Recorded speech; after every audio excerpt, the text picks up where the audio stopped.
teman-teman semua, bertemu lagi dengan saya Dr. Sandra Cynthia Lango, spesialis penyakit dalam konsultan dermatologi dari Siloam Hospital Lipo Village. Hari ini kita akan membahas tentang pengobatan lupus. Teman-teman, sesudah terdiagnosis tentunya ada tahapan yang teman-teman harus jalani, yaitu menjalani pengobatan. Nah, teman-teman banyak yang bertanya, kenapa sih dok lupus harus diobati? Toh nggak bisa sembuh. Kalau nggak bisa sembuh ya nggak perlu diobatin dong. Nah, ini adalah suatu pendapat yang salah. Memang benar bahwa lupus tidak bisa disembuhkan secara total karena lupus merupakan salah satu penyakit kronik. Tetapi teman-teman dengan pengobatan tentunya ini akan memperbaiki kondisi teman-teman dan mencegah supaya tidak terjadi kerusakan yang lebih lanjut akibat lupus ini. Nah teman-teman, pengobatan lupus jelas sekali kok tujuannya. Pertama tentunya kita ingin agar gejala-gejala dari teman-teman membaik.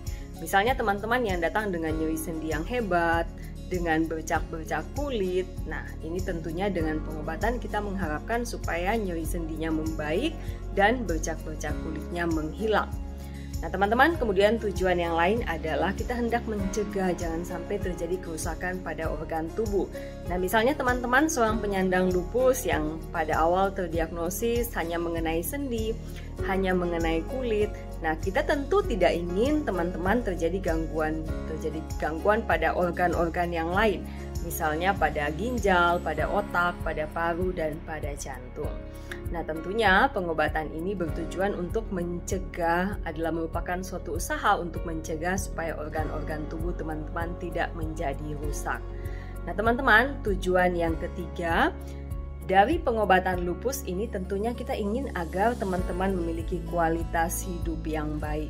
Jadi dengan pengobatan tentunya teman-teman akan lebih memiliki kualitas hidup yang baik. Gejala-gejalanya akan minimal sehingga teman-teman nanti bisa melakukan aktivitas sehari-hari dengan baik, seperti bisa bekerja dengan baik, bisa bersekolah dengan baik, bisa melakukan semua kegiatan.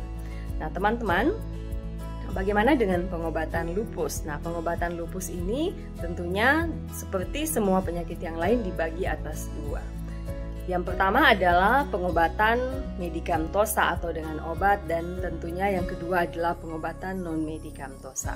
Nah, pengobatan medikamentosa yang dimaksud ini adalah menggunakan dengan obat-obatan. Nah, teman-teman, ada banyak sekali obat-obatan yang kita bisa gunakan pada pasien lupus ya. Jadi misalnya yang pertama adalah yang paling populer adalah steroid. Nah, steroid misalnya metilprednisolon, kemudian prednison. Nah, ini adalah jenis-jenis steroid yang biasa digunakan. Biasanya steroid ini digunakan dalam bentuk minum atau dalam bentuk injeksi apabila kondisinya tidak memungkinkan untuk diberikan obat-obatan minum. Misalnya kalau memang lupusnya cukup berat atau sedang keberatan, mungkin kita membutuhkan obat injeksi. Namun kalau lupusnya ringan, biasanya kita cukup memberikan obat minum saja. Nah teman-teman, steroid ini biasanya kita berikan pada saat awal terdiagnosis. Karena biasanya steroid ini lebih cepat memberikan efek buat teman-teman. Nah kemudian selain steroid, biasanya ada obat pendamping yang lain. Jadi tujuannya agar teman-teman bisa menggunakan steroid dalam dosis kecil saja, atau bahkan bisa menghentikan steroidnya dengan adanya obat pendamping ini.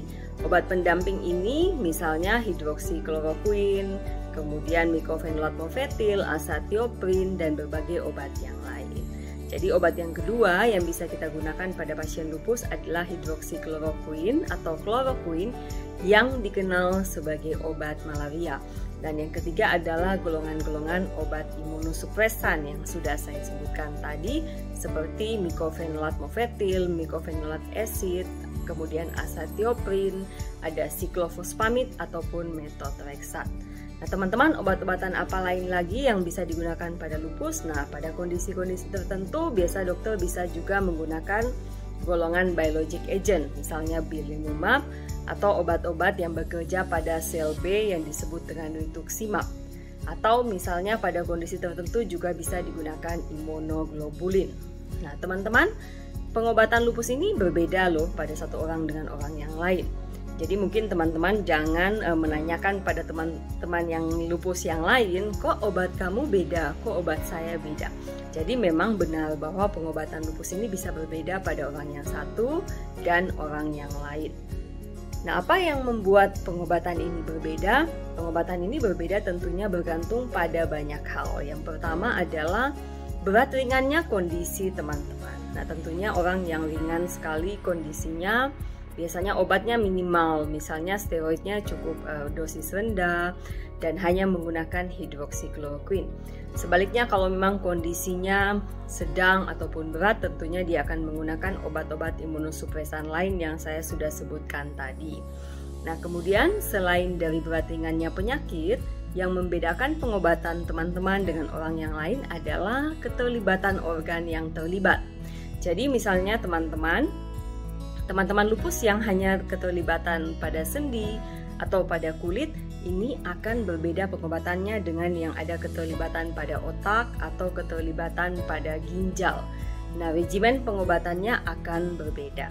Jadi ini yang menentukan kenapa pengobatan teman-teman berbeda dengan orang yang lain. Nah, teman-teman, yang ketiga yang menentukan pengobatan ini adalah riwayat pengobatan sebelumnya. Jadi misalnya teman-teman sudah pernah diobati dan mengalami kegagalan terhadap satu regimen obat, tentunya dokter harus memilih obat yang lain. Jadi jelas sekali alasannya kenapa pengobatan teman-teman ini bisa berbeda satu dengan yang lain. Karena memang ini harus diatur secara individual dan tidak bisa disamaratakan.